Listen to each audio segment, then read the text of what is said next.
नमस्कार, आप देख रहे हैं स्पेशल रिपोर्ट आपके पास साथ न्यूज रूम से। मैं हूं अंजना ओम कश्यप। बड़ी और अहम खबर के साथ हम शुरुआत कर रहे हैं क्योंकि आज की सुर्खियां आपने अखबार में पढ़ी होंगी। जी हां, सभी मेन हेडलाइंस बता रही हैं कि कोरोना की कैसी दूसरी लहर हम देख रहे हैं देश में। आप सोचिए, महाराष्ट्र में एक बार फिर से ऑल टाइम हाई होना। आपको याद आ गए होंगे वो दिन जब घर की चार दीवारी में हम सब बंद होकर रह गए थे, घर की लक्ष्मण रेखा से बाहर नहीं आ सकते थे, लॉकडाउन का वो दौर।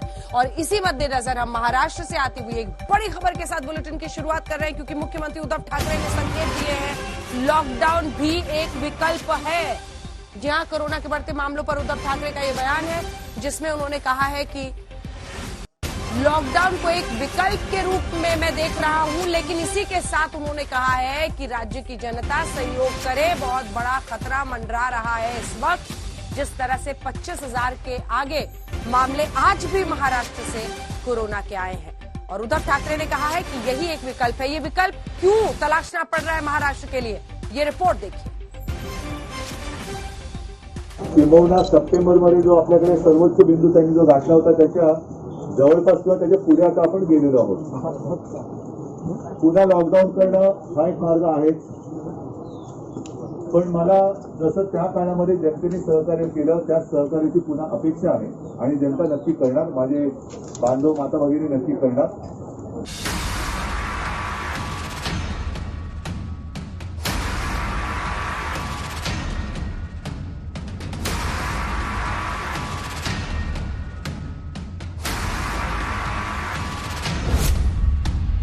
बेकाबू हुआ कोरोना, कब मिलेगी वैक्सीन?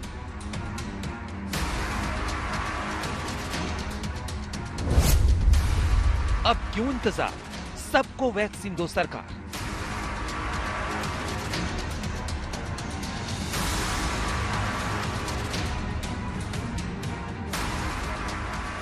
कोरोना से लड़ाई में सबसे बड़ा हथियार वैक्सीन है। देश में वैक्सीन का स्टॉक है तो सप्लाई में सरकार किस बात का इंतजार कर रही है?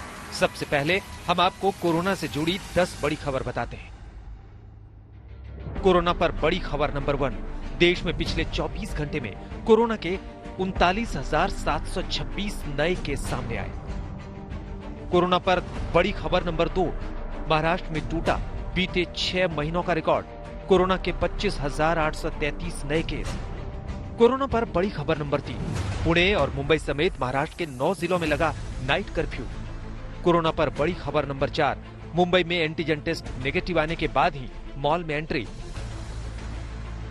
कोरोना पर बड़ी खबर नंबर 5, पंजाब में स्कूल कॉलेज बंद, 11 जिलों में नाइट कर्फ्यू लागू।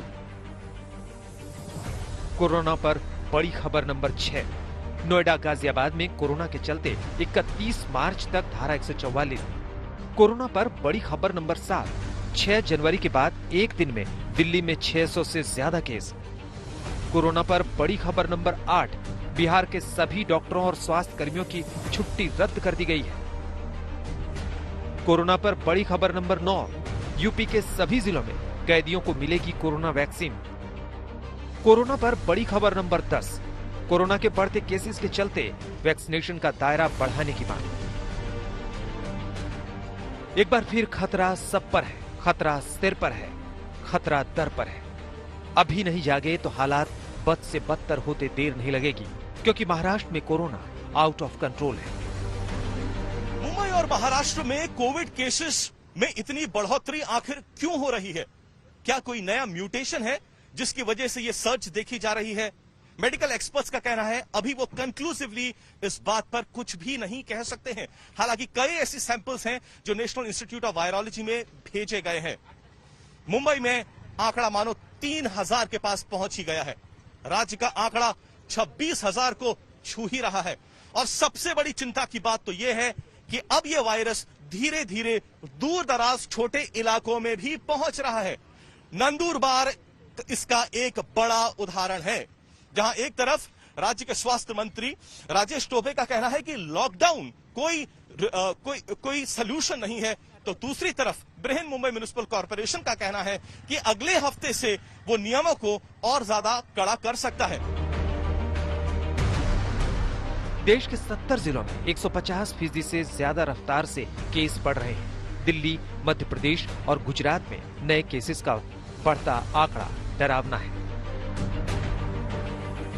दिल्ली में भी संख्या अचानक बढ़ने लगी है।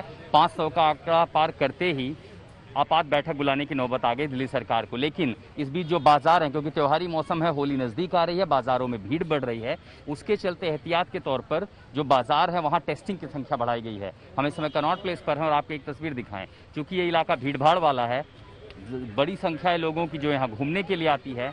कुछ हैं जो मास्क का पालन करते हैं और कुछ ऐसे लोग भी हैं जो मास्क का पालन नहीं करते। मसलन आपको दिखाएं कि ये जो लोग हैं, इन्हें सिविल डिफेंस वॉलंटियर्स ने पकड़ा है क्योंकि ये नियम नहीं मान रहे थे, मास्क ठीक से नहीं पहना था।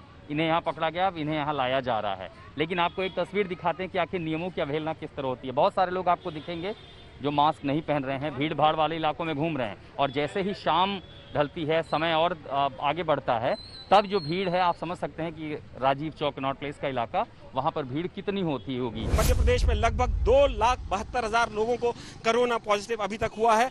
3,894 लोगों की जान भी इसकी वजह से जा चुकी है।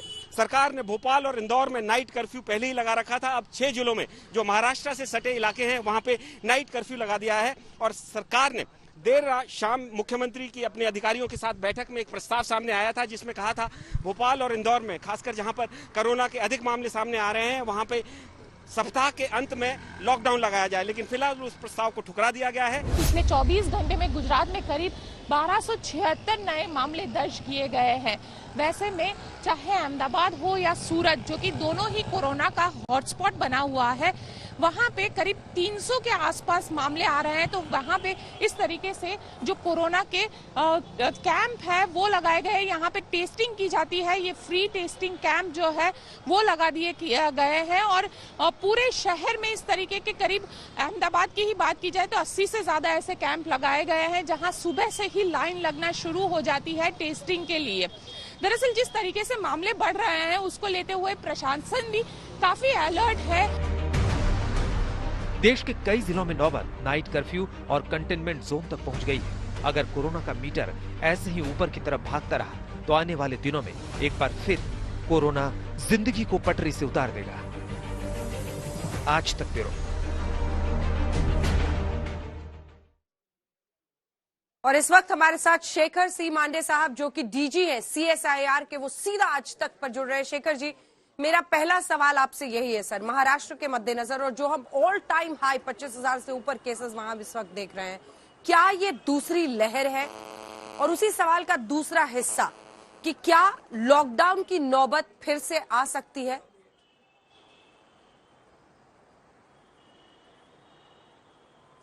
तो ऐसा है कि जैसे ऐसी जो महामारियां होती है, जैसे 1918, 1919 का जो स्पेनिश फ्लू था, ये ऐसे लहरों में आते हैं।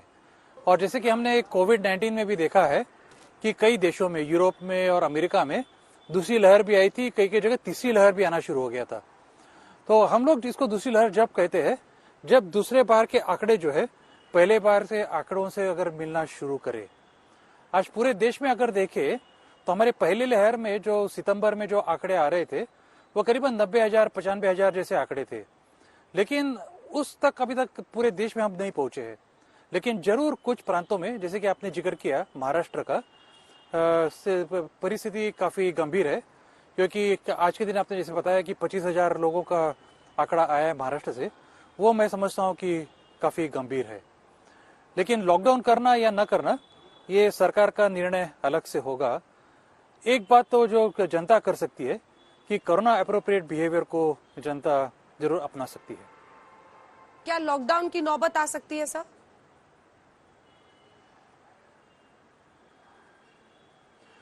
लॉकडाउन होना या न होना, जैसे कि मैंने बताया कि ये सरकार का अलग से निर्णय होगा कि किस शहरों में, किस इलाकों में नंबर काफी हद से ज्यादा बढ़ रहे हैं जी। तो लॉकडाउन से पहले जरूर ये चिंता करनी होगी कि अगर ऐसी कोई हाउसिंग कॉलोनीज हो या कुछ जगह हो जिधर आंकड़े काफी बढ़ रहे हैं, तो वहां पे लोगों को अगर आइसोलेट करके पहले प्रथम चरण में वहां पे अगर क्वारंटाइन करे तो ज्यादा अच्छा रहेगा। लेकिन लॉकडाउन करना या न करना, ये सरकार निर्णय अपने आप लेगी। जी शेखर जी, आप प्लीज बने रहिए हमारे साथ। अपने दर्शकों को जरा जल्दी से एक वैक्सीनेशन पर रिपोर्ट दिखाते हैं, क्योंकि इसी पर मैं अगला सवाल भी आपसे करना चाहती हूँ।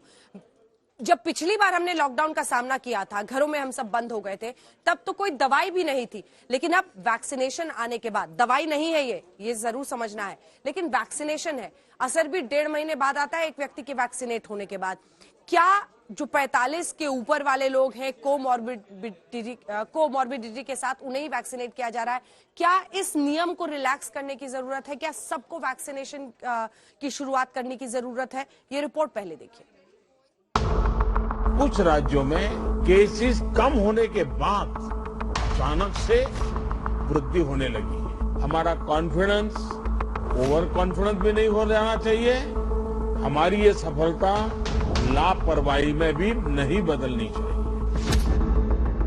देश में कोरोना ने फिर से डरावनी दस्तक दी है, चिंताएं बढ़ा दी हैं। केस बढ़ रहे हैं और हर कोई फिर से दहशत में आ गया है। खुद प्रधानमंत्री कहते हैं कोरोना की दूसरी पीक को हर हाल में रोकना होगा। अगर हम इस बढ़ती हुई महामारी को यही नहीं रोकेंगे तो देशव्यापी आउटब्रेक की स्थिति बन सकती है। हमें कोरोना की उस उभरती हुई सेकंड पीक को तुरंत रोकना ही होगा। यहां सवाल उठता है कि कोरोना की ये सेकंड पीक कैसे रुकेगी?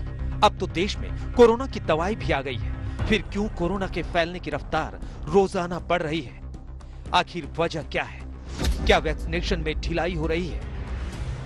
क्या देश में वैक्सीन की कमी हो रही है? क्या लोग वैक्सीन लगवाने से कतरा रहे हैं? क्या वैक्सीनेशन की पाबंदियों को हटाना चाहिए? क्या वैक्सीनेशन को सबके लिए खोल देना चाहिए? आज हम वैक्सीन और वैक्सीनेशन का पूरा विश्लेषण करते हैं। सवाल उठ रहा है कि जब कोरोना फैल रहा है तो सरकार सबको वैक्सीन की इजाजत क्यों नहीं दे देती? सवाल यह भी कि कहीं डोज की कमी तो नहीं है? तो हमें किस बात ने रोक रखा है? जो भारत में नीति निर्माता है उन्होंने हर किसी तक वैक्सीन पहुंचाने पर पाबंदी लगाई हुई है। एक वयस्क व्यक्ति सीधे जाकर वैक्सीन नहीं ले सकता। पुरुष या महिला की उम्र कम से कम 60 साल होनी चाहिए या 45 के ऊपर होने पर उसे दूसरी गंभीर बीमारियां होनी चाहिए। अब सवाल यह है कि क्या वैक्सीन मामलों की बढ़ोतरी को रोक सकती है? ये समझने के लिए देखना जरूरी है कि भारत में अब तक कितनी आबादी को वैक्सीन दी जा चुकी है। मान लीजिए कि भारत में 100 लोग रहते हैं, तो उस हिसाब से उनमें से अब तक 2.04 को वैक्सीन मिली है। ये 2.04 डोज भी उन लोगों को मिली है जो स्वास्थ्य कर्मी, फ्रंटलाइन वर्कर हैं या गंभीर बीमारियों से जूझ रहे 45 साल से ज्यादा उम्र वाले और 60 साल से अधिक उम्र वाले लोग हैं। विपक्ष भी लगातार कोरोना टीकाकरण की धीमी रफ्तार पर सवाल उठा रहा है। विपक्ष ने आरोप लगाया है कि अगर वैक्सीनेशन की स्पीड यही रही तो सभी देशवासियों को टीका लगने में 18 साल लग जाएंगे। एक रिपोर्ट के मुताबिक भारत में 3.5 करोड़ टीके दिए जा चुके हैं। 6 करोड़ डोज निर्यात किए गए हैं। 1 मार्च से जब से हमने निजी स्वास्थ्य केंद्रों पर टीकाकरण को अनुमति दी है, हम हर दिन औसतन बमुश्किल 15 लाख टीके तक पहुंच पा रहे हैं, जो कि हमारी वैक्सीनेशन क्षमता 60 लाख डोज प्रतिदिन का 1/4 है। हालांकि 15 मार्च को 30 लाख से ज्यादा लोगों को कोविड-19 का टीका लगाया गया। देश में वैक्सीनेशन की गति लगातार बढ़ रही है। हम एक दिन में 30 लाख लोगों को वैक्सीन करने के आंकड़े को भी एक बार तो पार कर चुके हैं। सवाल सिर्फ टीकाकरण की धीमी रफ्तार पर ही नहीं उठ रहे हैं, बल्कि ये भी कहा जा रहा है कि भारत वैक्सीन को जरूरत से ज्यादा एक्सपोर्ट कर रहा है। कुछ दिन पहले दिल्ली हाईकोर्ट ने टीकाकरण को लेकर सख्त टिप्पणी की थी, जिसमें कहा था कि देश में अपने लोगों का टीकाकरण नहीं हो पा रहा है और हम कोरोना के टीके दूसरे देशों को दान कर रहे हैं या बेच रहे हैं। भारत कई देशों को कोरोना वैक्सीन की डोज डोनेट कर चुका है। इसमें Jamaica, Bhutan, Maldives, Mauritius, Bahrain, Nepal, Bangladesh, Canada और श्रीलंका शामिल है। हालांकि संसद में केंद्र सरकार वैक्सीन के एक्सपोर्ट को लेकर जवाब भी दे चुकी है और ये भी कह चुकी है कि वैक्सीन की कोई कमी नहीं है। वैक्सीन जो भारत के लोगों को दी जा रही है या विदेशों में भेजी जा रही है, किसी भी कीमत पर भारत के लोगों के एक्सपेंस पर विदेशों को नहीं भेजी जा रही है और इसके लिए हाईएस्ट लेवल पर जो एक्सपर्ट्स भी हैं और जो एक सरकार की कमेटी एक बहुत ही एक रीजनेबली सेंसिबल बैलेंस इस बारे में मेंटेन कर रही है। हालांकि सरकार की तरफ से ये भी कहा गया है कि देश में वैक्सीन की बर्बादी हो रही है। खुद इसके लिए प्रधानमंत्री ने हिदायत दी है कि वैक्सीन की बर्बादी को रोका जाए। वैक्सीन डोजेज वेस्ट होने की समस्या को बहुत गंभीरता से लेना चाहिए। तेलंगाना और आंध्र प्रदेश में 10% से ज्यादा वैक्सीन वेस्टेज है। यूपी में भी वैक्सीन वेस्टेज करीब करीब वैसा ही है। वैक्सीन क्यों वेस्टेज हो रही है, इसकी भी राज्यों में समीक्षा होनी चाहिए और मैं मानता हूं हर रोज शाम को इसकी मॉनिटरिंग की व्यवस्था रहनी चाहिए और हमारी सिस्टम को प्रोएक्टिव लोगों को कांटेक्ट करके एक साथ इतने लोग मौजूद रहें ताकि वैक्सीन वैक्सीन वेस्टेज न जाए, इसकी व्यवस्था होनी चाहिए। देश भर में कोरोना संक्रमण के नए मामलों में तेजी को देखते हुए यूपी सरकार ने अब 18 से 45 साल की उम्र के सभी लोगों को कोरोना वायरस वैक्सीन लगाने की तैयारी की है। राज्य सरकार से प्रस्ताव केंद्र को भी भेजने की तैयारी में है। यूपी सरकार इस बैरियर को तोड़ना चाहती है जिसमें 45 साल से अधिक उम्र के गंभीर बीमारी से पीड़ित लोगों को वैक्सीन लगाने की अनुमति है। आज तक ब्यूरो। शेखर जी, अब जो आप बोलेंगे उसको हर कोई बहुत ध्यान से सुनेगा। पहले जो हमने लॉकडाउन पर चर्चा की वो भी बहुत लोग जानना चाहते थे, लेकिन वैक्सीनेशन को लेकर कई लोगों के सवाल हैं। सभी का टीकाकरण हम देश में क्यों नहीं शुरू करते? आपका क्या नजरिया है इस पर?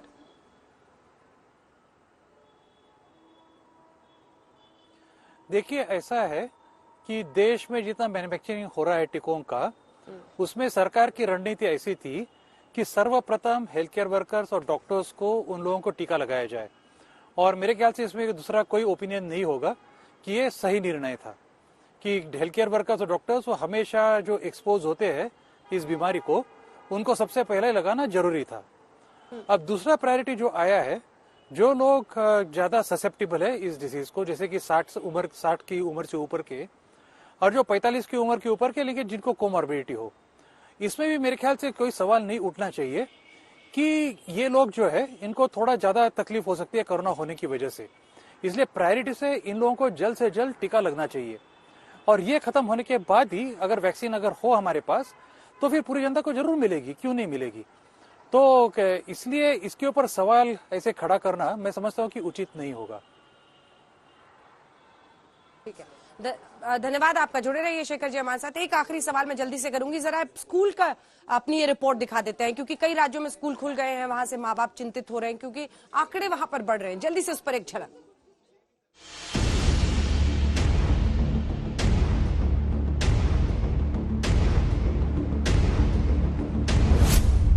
बच्चों के लिए नहीं है कोई वैक्सीन।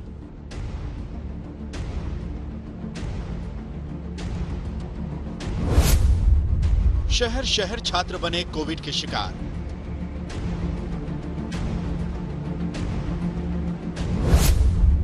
पढ़ाई पर कोरोना की जबरदस्त मार।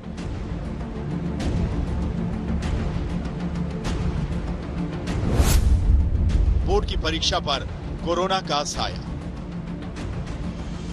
जैसे जैसे कोरोना के मामले बढ़ रहे हैं, वैसे वैसे स्कूल और कॉलेज में पढ़ने जा रहे स्टूडेंट्स के शिकार बनने के आंकड़े बढ़ते जा रहे हैं। बड़ी खबर महाराष्ट्र के पालघर से आई है। पालघर में एक शिक्षक समेत 31 छात्र कोरोना संक्रमित। नंडोरे में आदिवासी आश्रम स्कूल में कोरोना का कहर। स्कूल की 24 छात्राएं और 6 छात्र संक्रमित हैं। अगले आदेश तक पूरे हॉस्टल को बंद करने का आदेश।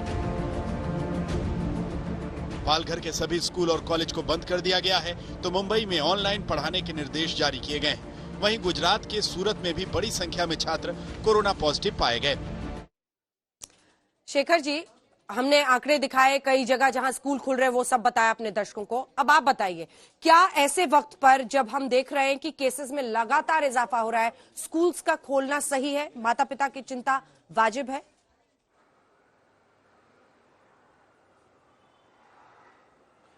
तो जहां जहां पर ऐसा लगता है कि संक्रमण बढ़ रहा है, वहां पे जरूर विचार करना चाहिए कि खोलने से फायदा होगा या ना खोलने से उचित रहेगा।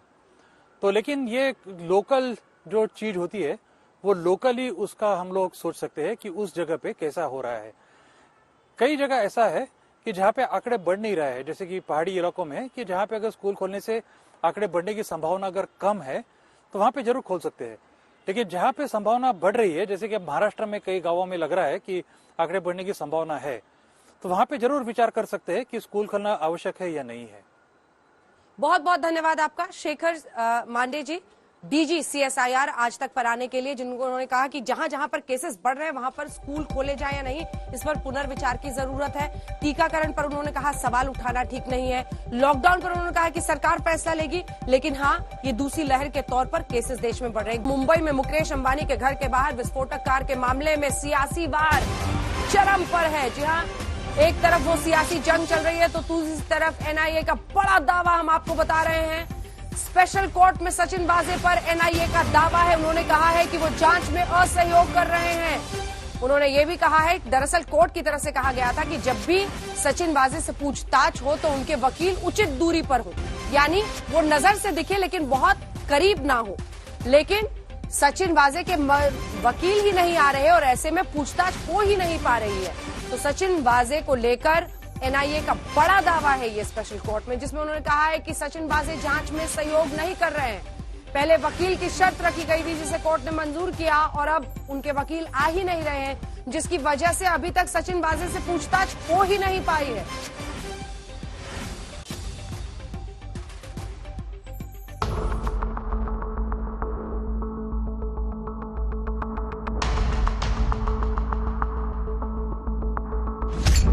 सचिन वाजे का सबसे बड़ा झूठ पकड़ा गया। वाजे की साजिश का वीडियो सबूत मिल गया। बहुत बड़े खुलासे से एक कदम दूर है NIA। पूछताछ में सचिन वाजे ने क्या क्या कबूला, क्यों कोर्ट से सचिन वाजे को नहीं मिली बेल, क्यों सचिन वाजे पर मचा सियासी घमासान, सचिन वाजे अंदर, अब किसका अगला नंबर। एंटीलिया विस्फोटक कार में NIA इन्वेस्टिगेशन में कई बड़े खुलासे हुए हैं। एक के बाद एक लग्जरी गाड़ियों की बरामदगी हुई। बीजेपी गिरफ्तार अधिकारी सचिन वाजे के पॉलिटिकल बॉस पर महाराष्ट्र सरकार पर सवाल दाग रही है तो शिवसेना पलटवार कर रही है। शिवसेना के मुखपत्र सामना में लिखा गया है, आतंकवाद से संबंधित मामलों की जांच NIA करती है, लेकिन जिलेटिन की छड़ों की जांच करने वाली NIA ने उरी हमला, पठानकोट हमला और पुलवामा हमले में क्या जांच की, कौन सा सत्य शोधन किया, कितने गुनहगारों को गिरफ्तार किया, ये भी रहस्य ही है। लेकिन घटनाक्रम में 20 जिलेटिन की छड़ें NIA के लिए बड़ी चुनौती सिद्ध होती नजर आ रही है। इस पूरे घटनाक्रम का श्रेय राज्य का विपक्ष ले रहा है। हिरासत में आए पुलिस अधिकारी सचिन वाजे के पीछे वास्तविक सूत्रधार कौन है? सचिन वाजे को लेकर सियासी लड़ाई चल रही है, लेकिन वाजे का गॉडफादर कौन है, ये सबसे बड़ी मिस्ट्री है। आखिर ऐसा क्यों? आज इस सवाल का जवाब आपको मिलेगा। कहते हैं जब कोई क्राइम करता है तो कोई ना कोई सबूत जरूर छोड़ देता है और NIA उन्हीं सबूतों तक पहुंच रही है और काफी हद तक पहुंच भी चुकी है। जी हाँ, सचिन वाजे बड़े शातिराना तरीके से पूरी साजिश रच रहा था, ये NIA का दावा है। और NIA ने यह भी दावा किया है कि जो काली मर्सिडीज मिली है उसी से पोल खुल रही है, उसी से सबूत मिल रहे हैं उस अपराध के, उस क्राइम के जो इस पूरे केस में हुआ है। साजिश वाली गाड़ी बेशक स्कॉर्पियो रही, भले ही स्कॉर्पियो में जिलेटिन की छड़ें और अंबानी परिवार के नाम धमकी भरे खत रखे हों, लेकिन फिलहाल इस स्कॉर्पियो से ज्यादा अहम ये काली मर्सिडीज हो गई है। स्कॉर्पियो से साजिश की शुरुआत हुई थी, जबकि इस काली मर्सिडीज से साजिश का खात्मा। जी हाँ, ये काली मर्सिडीज एंटीलिया केस में बर्खास्त असिस्टेंट पुलिस इंस्पेक्टर सचिन वाजे के लिए आखिरी कील ठोकने जा रही है। इस काली मर्सिडीज के सारे राज बाहर आ गए तो सिर्फ एंटीलिया की साजिश ही नहीं बल्कि मनसूख हिरेन की मौत का सच भी बेपर्दा हो जाएगा। ये काली मर्सिडीज NIA के लिए इतनी अहम क्यों बन गई है, आइए सिलसिलेवार आपको बताते हैं। NIA के हाथ एक CCTV फुटेज लगा है सीसीटीवी में कैद तस्वीरें छत्रपति शिवाजी महाराज टर्मिनस यानी सीएसटी के बाहर की है। पर खबर ये नहीं है, खबर है इस तस्वीर में कैद दो चेहरे, तस्वीर की तारीख और वक्त। ये तस्वीर 17 फरवरी रात 9 बजे की है और तस्वीर में कैद है सचिन वाजे और मनसुख हिरेन। जी हाँ, ये उसी दिन की तस्वीर है जिस दिन स्कॉर्पियो बकौल Mansukh Hiren eastern express highway पर शाम 6 बजे के करीब खराब हो गई थी। लेकिन सीसीटीवी की ये तस्वीरें कुछ और ही कहानी बयां कर रही है। 17 फरवरी की शाम 6 बजे मनसुख हिरेन की स्कॉर्पियो ईस्टर्न एक्सप्रेस हाईवे पर ठाणे टोल नाका के आगे इस जगह खराब हुई थी। इसके बाद मनसुख हिरेन यहाँ से कैब पकड़कर मुंबई की तरफ रवाना हो जाते हैं। स्कॉर्पियो यूं ही सड़क किनारे छोड़कर। जिस कैब में मनसुख हिरेन मुंबई जा रहे थे, उस कैब ड्राइवर के बयान के मुताबिक पूरे रास्ते में मनसुख हिरेन के पास कुल 5 बार किसी का फोन आया। एनआईए सूत्रों के मुताबिक ये पांचों कॉल सचिन वाजे के थे। बकौल कैब ड्राइवर मनसुख हिरेन ने सबसे पहले उससे पुलिस मुख्यालय के सामने जाने के लिए कहा था, लेकिन दोबारा जब मनसुख के पास फोन आया तो मनसुख ने जगह बदल दी। मनसुख ने कैब ड्राइवर से सीएसटी चलने को कहा और उसी सीएसटी के बाहर एक कैमरे में मनसुख और वाजे कैद हो गए। दरअसल पिछले कई सालों में सीसीटीवी कैमरों का जो जाल फैला हुआ है, उनमें ये पूरी वारदात कैद हुई थी, जिसमें कि हिरेन मनसुख से मिल रहे हैं सचिन वाजे। और यहाँ ये जो आप सीसीटीवी देख रहे हैं उसमें साफ साफ झलक नजर आ रहा था। दरअसल एटीएस की जो टीम है उन्होंने आके यहाँ के सारे जो दुकान है उनमें जाके जांच पड़ताल कर ली थी, पूछताछ की। तकरीबन 1 हफ्ते पहले ही यहाँ पर वो लोग आए थे, उनसे पूछा कि उनके सीसीटीवी कैमरों में क्या ये पूरी वारदात कैद है। तो या तो किसी के जो सीसीटीवी कैमरे हैं वो काम नहीं कर रहे, या फिर किसी का जो कैमरा है वो रोड की तरफ नहीं है, सिर्फ दुकान की तरफ है। तो ऐसी कई तमाम चीजें उन्होंने बताई। तो जिसके बाद एटीएस को आखिरकार सफलता उन्हीं सीसीटीवी कैमरों से मिली, जिसमें कि ये पता चल रहा है कि एपीआई सस्पेंडेड एपीआई सचिन वाजे हिरेन मनसुख से 17 तारीख को ही मिले थे। एनआईए के पास मौजूद सीसीटीवी फुटेज के हिसाब से सचिन वाजे 17 फरवरी की देर शाम काली मर्सिडीज में मुंबई पुलिस मुख्यालय जाते हुए दिखाई पड़ते हैं। इसके बाद देर शाम वो उसी काली मर्सिडीज में फिर से क्राइम ब्रांच के दफ्तर से बाहर निकल जाते हैं। इसके बाद काली मर्सिडीज सीएसटी के बाहर दिखती है एक चौराहे पर। हालांकि उस वक्त उस चौराहे पर ग्रीन सिग्नल था, लेकिन मर्सिडीज आगे नहीं बढ़ती बल्कि साइड में खड़ी रहती है, मर्सिडीज की पार्किंग लाइट ऑन करके। इसके कुछ सेकंड के बाद ही सीसीटीवी फुटेज में इसी लाल बत्ती के पास खड़ी मर्सिडीज के करीब अचानक मनसुख हिरेन नजर आते हैं। मनसुख हिरेन मर्सिडीज में बैठ जाते हैं। इसके बाद मर्सिडीज आगे बढ़ जाती है। कुछ देर बाद जीपीओ के सामने ये मर्सिडीज फिर देखी जाती है। इस बार मर्सिडीज को फिर से सड़क किनारे पार्क किया गया था। इस बार मर्सिडीज सड़क किनारे करीब 10 मिनट तक रुकी रहती है। 10 मिनट बाद मर्सिडीज से मनसुख हिरेन उतरते हुए नजर आते हैं। मनसुख के कार से उतरते ही मर्सिडीज वापस मुंबई पुलिस मुख्यालय क्राइम ब्रांच सीआईयू के दफ्तर की तरफ चली जाती है।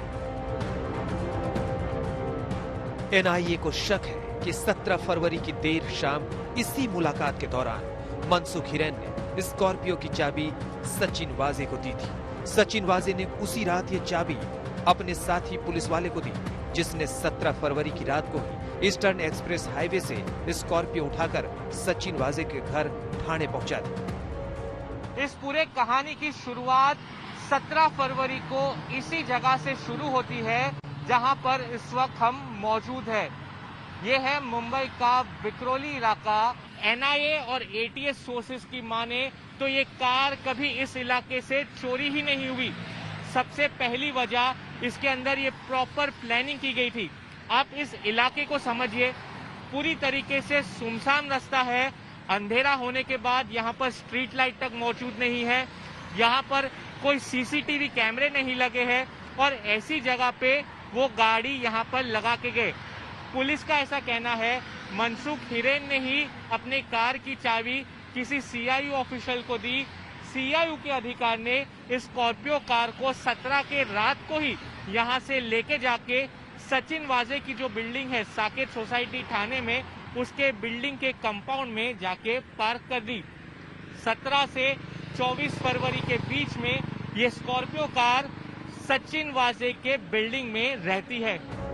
इसके बाद 17 से 24 फरवरी तक स्कॉर्पियो ठाणे में सचिन वाजे के इसी साकेत हाउसिंग कॉम्प्लेक्स में खड़ी रही। 25 फरवरी को स्कॉर्पियो सचिन वाजे खुद घर से चलाकर निकलते हैं और देर रात फिर यही स्कॉर्पियो एंटीलिया के बाहर खड़ी मिलती है। एनआईए की टीम ने क्राइम ब्रांच के दफ्तर के बाहर मौजूद जब इस काली मर्सिडीज की तलाशी ली तो कुछ ऐसे सबूत भी मिले जो बहुत मुमकिन है कि मनसुख हिरेन की मौत का राज फाश कर सकते हैं। एनआईए को शक है कि 4 मार्च की रात मनसुख हिरेन जब अपने घर से निकले थे उसके बाद किसी तय जगह पर इसी काली मर्सिडीज में बैठे थे। बहुत मुमकिन है कि मनसुख हिरेन को इसी काली मर्सिडीज में बिठाकर मुंब्रा क्रीक के करीब उस जगह ले जाया गया जहां बाद में उनका कत्ल हुआ।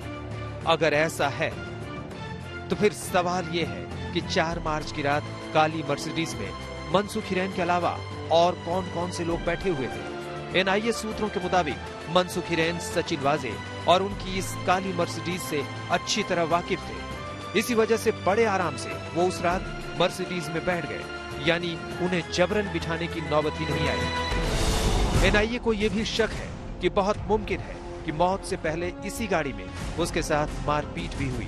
फिलहाल ये मर्सिडीज एनआईए के कब्जे में है और छोटे से छोटे सबूत को जुटाने के लिए, खासतौर पर 4 मार्च का सच जानने के लिए इसकी फॉरेंसिक जांच भी कराई जा रही है। यहाँ सबसे अहम बात यह है कि जब सचिन वाजे और मनसुख के रिश्ते की खबर लीक हुई तब सचिन वाजे ने बाकायदा ये कहा था कि 17 फरवरी को वो मनसुख हिरेन से नहीं मिले थे।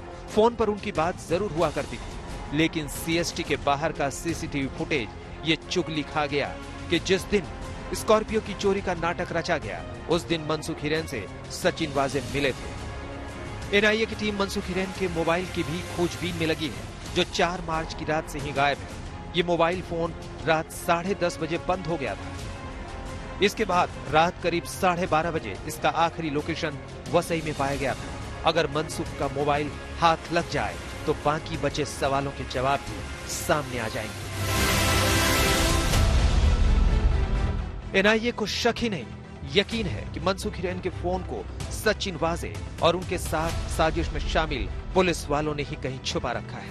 शक ये भी है कि फोन को मनसुख के साथ साथ मुंब्रा के समंदर में फेंक दिया गया। फिलहाल एनआईए इस मामले में वाजे के अलावा क्राइम ब्रांच की सीआईयू के 5 पुलिस वालों से लगातार पूछताछ कर रही है। एनआईए का मानना है कि जो शख्स सचिन वाजे के साथ इस पूरे घटनाक्रम को अंजाम दे रहा था वो और कोई नहीं, मुंबई क्राइम ब्रांच में ही कार्यरत है। उसकी पूरी जानकारी एनआईए जुटा चुकी है, लेकिन उसके खिलाफ पूरी तरीके से अभी पुख्ता सबूत नहीं है। जैसे ही पुख्ता सबूत मिलते हैं उसकी भी गिरफ्तारी हो सकती है।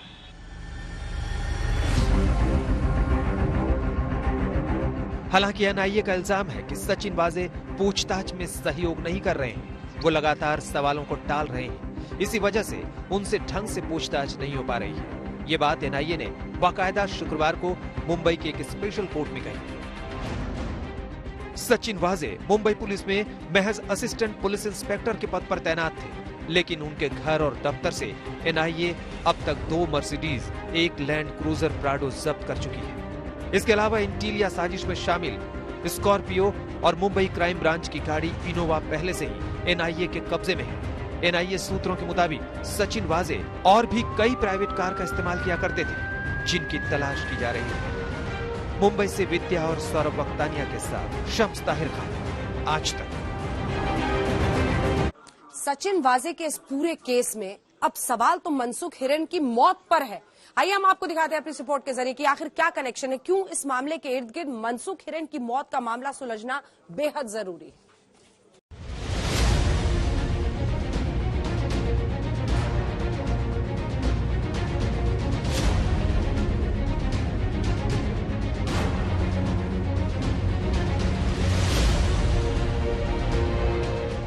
भी उनको बुलाया तो वो कल भी गए पर रिटर्न वापस आए नहीं, और उनका कॉल मतलब 10 बजे बाद कॉल बंद हो गया। और कोई कांदीवली से क्राइम ब्रांच से कोई तावड़े करके उनका कॉल आया था। 4 मार्च की रात 8 बजे मनसुख हिरेन के मोबाइल पर फोन करने वाला पुलिस अफसर तावड़े आखिर कौन है? इस तावड़े का राज क्या है? इस तावड़े ने 4 मार्च की रात 8 बजे अचानक मनसुख हिरेन को फोन कर कांदीवली में मौजूद क्राइम ब्रांच के दफ्तर क्यों बुलाया था? क्या कांदीवली क्राइम ब्रांच की किसी यूनिट में तावड़े नाम का कोई पुलिस अफसर है, या फिर कहीं ऐसा तो नहीं कि मनसुख हिरेन ने अपनी पत्नी और बेटे को घर से निकलने से पहले जो नाम बताया था वो तावड़े ना होकर उससे मिलता जुलता कोई नाम? ये सवाल और तावड़े का सच सामने आने के बाद ही मनसुख हिरेन की मौत का सच सामने आएगा। क्या मनसुख हिरेन की मौत की जांच कर रही महाराष्ट्र एटीएस इस तावड़े के सच के करीब पहुंच गई है? एटीएस सूत्रों के मुताबिक मुंबई क्राइम ब्रांच से जुड़े एक सीनियर पुलिस इंस्पेक्टर से वो पूछताछ कर रही है। इस पुलिस इंस्पेक्टर का नाम सुनील माने है। सुनील माने मुंबई क्राइम ब्रांच के यूनिट 11 में तैनात है और इत्तेफाक से क्राइम ब्रांच का यूनिट 11 मुंबई के कांदीवली इलाके में ही है। 4 मार्च की रात 8 बजे मनसुख हिरेन ने तावड़े के नाम के अलावा ये भी कहा था कि उन्हें पूछताछ के लिए क्राइम ब्रांच के दफ्तर कांदीवली बुलाया गया है।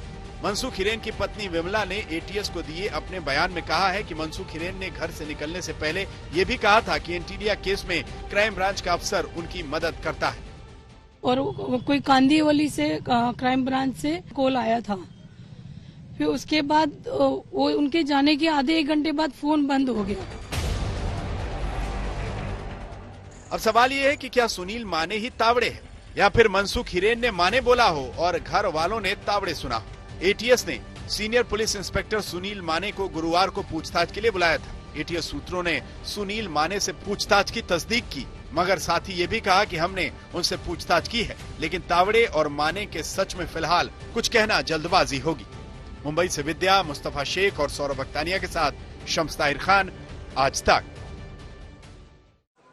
इसी के साथ स्पेशल रिपोर्ट में इतना ही। आप देखते रहिए आज तक।